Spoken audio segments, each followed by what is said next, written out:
suka saya ingatkan kepada ahli jemaah kita yang baru kita jemput untuk masuk ke dalam grup yang mengikuti kelas kita, kelas Sirul Asrar. Saya maklumkan dulu ataupun saya berikan gambaran tentang kelas ini. Kelas ini adalah kelas pada membahaskan ilmu tasawuf, di mana ilmu tasawuf itu adalah salah satu daripada 4 rukun agama yang mesti kita ketahui, yang wajib kita ketahui, iaitu al-iman, al-islam, al-ihsan dan al-ilmu bi'alamati sa'ah. Jadi kita ada al-iman yang pertama, al-islam yang pertama, al-iman yang kedua, al-ihsan yang ketiga, dan al-ilmu bi'alamati sa'ah yang keempat. Jadi perbahasan tasawuf ini terletaknya pada al-ihsan.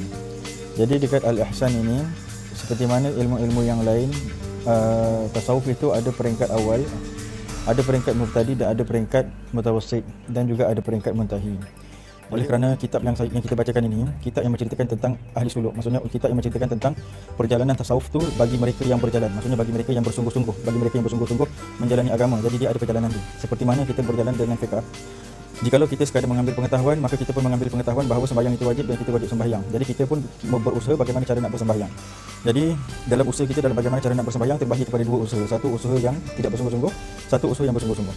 Usaha yang tidak bersungguh-sungguh ialah dia melihat macam mana orang sembahyang dan dia mendengar apa yang orang baca dan dia pun baca.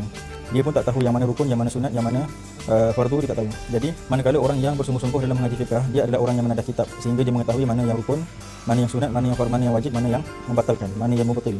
Jadi dia mengetahui benda yang membatalkan, dia mengetahui benda yang fardu, benda yang wajib, dan dia mengetahui benda yang sunat dan mengetahui benda yang rukun. Jadi itu beza dia. Beza di antara 2 ni pula, satu tadi tu yang tidak bersungguh-sungguh, amal solat dia tidak diterima oleh Allah Taala. Sebab dia tidak mengetahui macam mana sah dia, macam mana batal dia. Dia hanya mengetahui sembahyang tu kena buat. Jadi memang dia sudah pun membuat sembahyang, dia sudah pun melakukan sembahyang. Tetapi melakukan sembahyang tu atas rupa jasmani atau atas rupa zahirnya saja. Dia tak tahu bagaimana batal dia. Dan dia pun tak tahu bagaimana kentut batal ke tak batal ke, dia pun tak tahu. Mengapa dia tak tahu? Sebab zaman sekarang dah macam-macam fatwa sebut kentut pun boleh, tak kentut pun boleh. Jadi bagi orang yang menuntut ilmu, dia mengetahui kaedahnya dan dia mengetahui syaratnya dan dia mengetahui rukunnya dan mengetahui wajibnya dan mengetahui sunatnya, juga dia mengetahui batalnya. Jadi itulah beza orang yang menuntut ilmu. Jadi itulah beza orang yang bersungguh-sungguh dengan orang yang tak bersungguh-sungguh. Jadi daripada mana dia mengetahui batalnya, daripada mana dia mengetahui wajibnya, daripada mana dia mengetahui sunatnya, daripada keputusan mazhab. Jadi orang yang mengikuti fikih, mengikuti ilmu fikih secara bersungguh-sungguh adalah orang yang mengaji keputusan mazhab. Jadi begitu juga dengan ilmu tasawuf. Ilmu tasawuf terbagi kepada 2 orang, iaitu orang yang pertama tidak bersungguh-sungguh, orang yang kedua ialah orang yang bersungguh-sungguh. Orang yang tidak bersungguh-sungguh mengaji tasawuf hanya dia belajar daripada perkataan-perkataan yang mengatakan bahawa marah itu sifat mazmumah, sombong itu sifat mazmumah. Apa lagi? Ikhlas itu sifat mahmudah, sifat yang baik. Khusyuk itu sifat yang baik. Sekadar itu saja yang dia ketahui, dan dia pun cuba untuk berkhusyuk dan dia tidak mendapatkannya, dan dia cuba untuk berkhusyuk dan dia agak-agak mungkin dia sudah mendapatkannya. Kemudian dia cuba untuk menahan segala perbuatan maksiat dan dia tidak dapat melawannya, dan dia cuba menahan maksiat dan dia menganggap bahawa dia diampunkannya. Itu beza, itu adalah orang yang tak bersungguh-sungguh dalam ilmu tasawuf. Manakala bagi orang yang bersungguh-sungguh dalam ilmu tasawuf, dia mengetahui sah dan batalnya, dia mengetahui rukunnya, dia mengetahui rukun tasawuf ni. Tasawuf tu rukunnya ada cerita dia, ada rukun bagaimana nak masuk dia. Kemudian dia mengetahui kaedahnya dan dia mengetahui macam mana cara amal dia dan macam mana cara buat dia. Jadi seperti mana kita nak mengesahkan amal fiqh tadi dengan mengaji mazhab, seperti itulah mengaji ilmu tasawuf dengan mengetahui mazhab tasawuf. Jadi mazhab tasawuf itulah yang dinamakan Naqsyabandiyah, itulah yang dinamakan Idrisiyah, itulah yang dinamakan Ja'fariyah, itulah yang dinamakan Syadzuliyah, Syekh Abu Hasan Asy-Syadzili, itulah yang dikatakan Fadiriyah iaitu Syekh Abdul Qadir Jalani, itulah yang dikatakan Ahmadiyah, itulah yang dikatakan Syahrawardiyah, itulah yang dikatakan Sanusiyah, itulah yang dikatakan Chistiyah, itulah yang dikatakan dengan Samaniyah, dan itulah yang dikatakan dengan bermacam-macam nama tarekat yang mu'tabar. Jadi orang yang bersungguh-sungguh dalam tasawuf ialah orang yang mengetahui cara dia, apa amal dia, apa kaedah dia, bagaimana langkahnya, adakah memang beramal terus dia ataupun dia perlu daripada pimpinan guru, adakah dia perlu berbaiat, adakah dia perlu ta'zir kepada amal dia. Jadi sekian benda itu adalah langkah-langkah bagi orang yang bersungguh-sungguh. Jadi dalam kitab kita ni adalah cerita tentang orang yang betul-betul menjalani tasawuf seperti mana orang yang betul-betul menjalani fiqh. Jadi oleh kerana itu alfaz ataupun perkataan ataupun mangkulat, benda-benda yang dibawa dipinjam perkataan orang-orang sufi yang berada dalam kitab ini, jikalau adalah di antara tuan-tuan ataupun puan-puan yang baru menyertai private group ini, hendaklah bertanya kepada kawan-kawan yang lama. Maksudnya hendaklah bertanya kepada seniornya akan persoalan-persoalan. Jikalau tidak terjawab, maka barulah nanti siapa yang dah lama tu rujuk kepada saya. Jadi begitu ya. Sebelum itu juga saya nak sebutkan tujuan kita membaca akan kitab at-tasawuf yang menceritakan tentang mazhabnya, yang menceritakan tentang kaedahnya, yang menceritakan tentang kesungguhannya, yang menceritakan tentang jalannya macam mana, kaedahnya macam mana, ialah supaya kita mengenal, ialah yang pertama sekali ialah untuk kita balik kepada Allah, iaitu untuk mati. Dalam masa yang sama, untuk menuju kepada Allah kita ada bermacam-macam rintangan. Salah satu daripada rintangan adalah di'ayah. Di'ayah ni maksudnya seruan-seruan yang mengajak kita kepada neraka dan seruan-seruan yang mengajak kita kepada syurga.